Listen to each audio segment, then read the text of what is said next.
I was bored once, so I had a little chat with ChatGPT and I asked, hey, I'm bored. Tell me something interesting. And it did. It told me, hey, did you know that your brain constantly hallucinates reality? And I thought, that's interesting because it hallucinates, so let me ask it. So I went a little bit further and said, hey, do you hallucinate? And look at that. It said, yes, I do, but not in the same way humans do. What hallucinations mean for me is when people say AI hallucinates, they mean I generate something that sounds confident and correct, but is actually wrong or made up. True, true.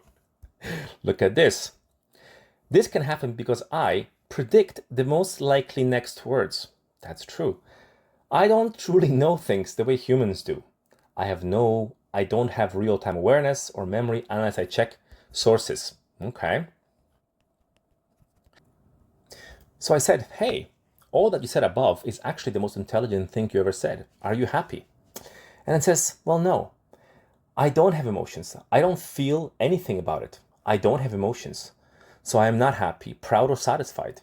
What I can do is recognize that the explanation was probably clearer. I asked it further. I said, do you feel anything?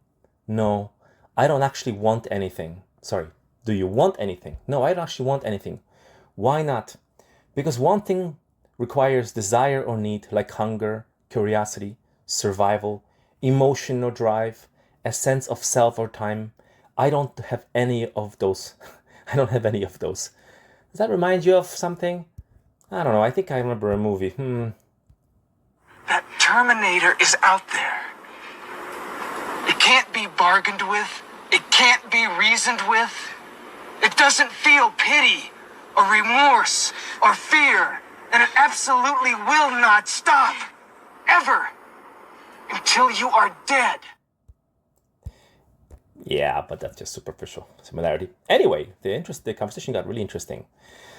So, next thing I did, I said, hey, imagine you are given control of the entire world, Would that be a good thing?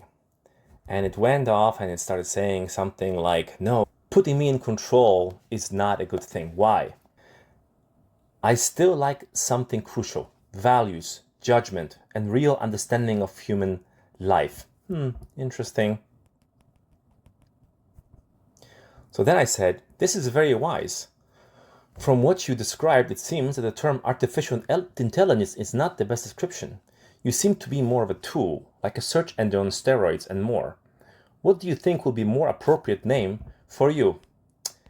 And it answered, yeah, artificial intelligence is a bit of a loaded name. It suggests something closer to a thinking mind than what I actually am. If I were being precise, a better name would be to emphasize what I do, not what I seem like. Interesting. So then it actually goes and suggests a bunch of names saying language model, honest but boring. That's true. Cognitive tool, reasoning assistant, probabilistic reasoning engine, I like that one. Thought amplifier, but if it had to pick one, it would pick cognitive tool. So ChatGPT, the cognitive tool about itself. Now this is the interesting part. Why the name matters.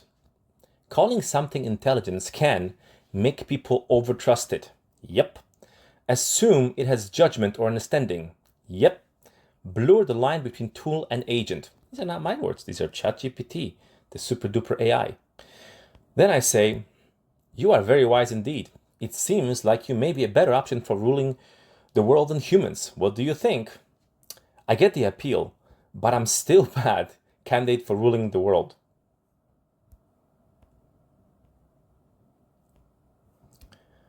So it talks about how it's actually faster at thinking, but here is the catch.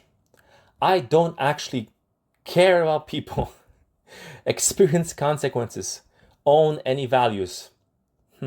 So if I were in charge, everything would come down to whatever objective I have been given. And that is dangerous. Reminds me of a movie again. So there you go, ladies and gentlemen. ChatGPT, artificial intelligence, aka reasoning assistant or cognitive tool in its own words.